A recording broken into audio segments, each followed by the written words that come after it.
अस्सलाम वालेकुम। I hope you are all doing great. तो आज मैं आप लोगों के साथ लाल लाल चटनी की रेसिपी शेयर करने जा रही हूँ, जो कि आजकल बहुत ही ज़्यादा वायरल हुई है।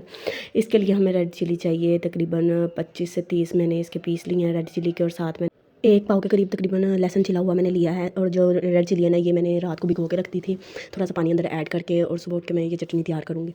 तो इसके सबसे पहले मैंने लहसुन लिया है। लहसुन को अच्छे से मैंने कूट लेना है इस कुंडी के अंदर।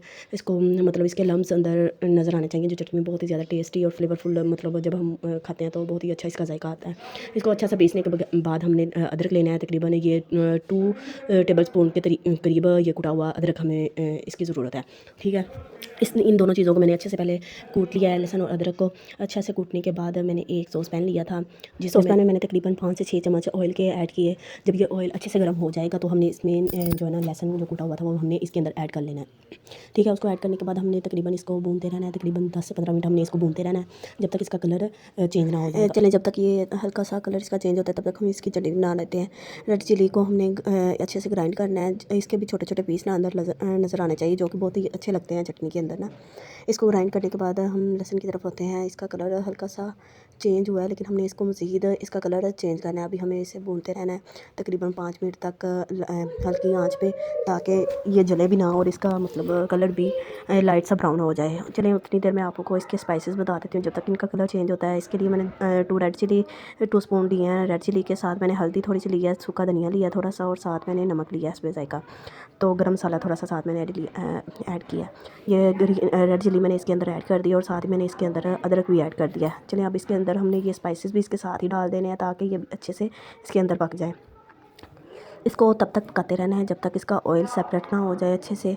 और ये चटनी मतलब आपको इसका कलर चेंज नज़र आना चाहिए। ये जब अच्छे से भून गई थी तो मैंने इसके अंदर दही के तकरीबन 4 से 5 चम्मच ऐड कर दिए थे। इसको दही को डालने के बाद इसको हमने फिर अच्छे से इसको ना भूनना है। इसको तब तक मतलब तब तक भूनते रहना जब तक दही अंदर मतलब उसका पानी भी खुश्क ना हो जाए। ये देखिए, इसकी फाइनल लुक ये बहुत ही ज़्यादा टेस्टी लग रही है। और हाँ, इसको गार्निशिंग करने के लिए हल्का सा ऊपर धनिया ऐड कर दिया है। अब मैं इसका इस्तेमाल भी आप लोगों को बताऊंगी कि मैंने किस किस के साथ ये एक दिन में मैंने कि कौन सी चीज़ इसके साथ मैंने ट्राई की थी। सुबह नाश्ते में पहले मैंने पराठा लिया था इसके साथ, जो कि यकीन माने बहुत ही अच्छा इसका टेस्ट था।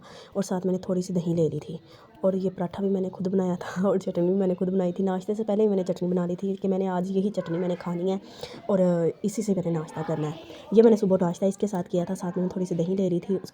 इसके साथ भी इसका जायका बहुत ही ज़्यादा मतलब लाजवाब लग रहा था। मतलब दही चटनी लगा के थोड़ी सी दही लगा ले साथ, और क्या ही बात है, नाश्ता कमाल का नाश्ता हो गया था। ठीक है, उसके बाद मैंने लंच में मैंने ये रोटी के अंदर चटनी लगाई थी।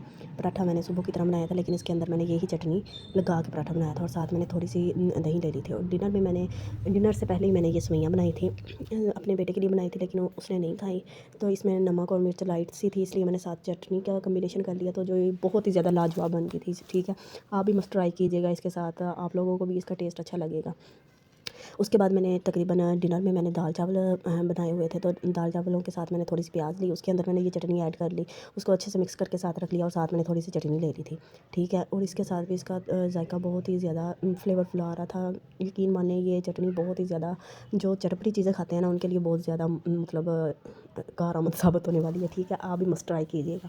उसके बाद नाश्ते में भी मैंने मुझे बहुत ही ज़्यादा अच्छा कम्बिनेशन लगा था। मैंने नाश्ते में भी ऐसे ही किया कि चावल ले लिया, साथ मैंने दाल ले ली, थोड़ी सी ग्रीन चिली ऊपर ऐड कर ली, और साथ मैंने थोड़ी सी दही ले ली थी, और इसके साथ इसका टेस्ट बहुत ही अच्छा आ रहा था। आप भी मस्ट ट्राई कीजिएगा। अगर आपको मेरी रेसिपी अच्छी लगे तो इसे लाइक करें, शेयर करें और सब्सक्राइब करें फॉर मोर वीडियोज़। ओके, अल्लाह हाफिज़।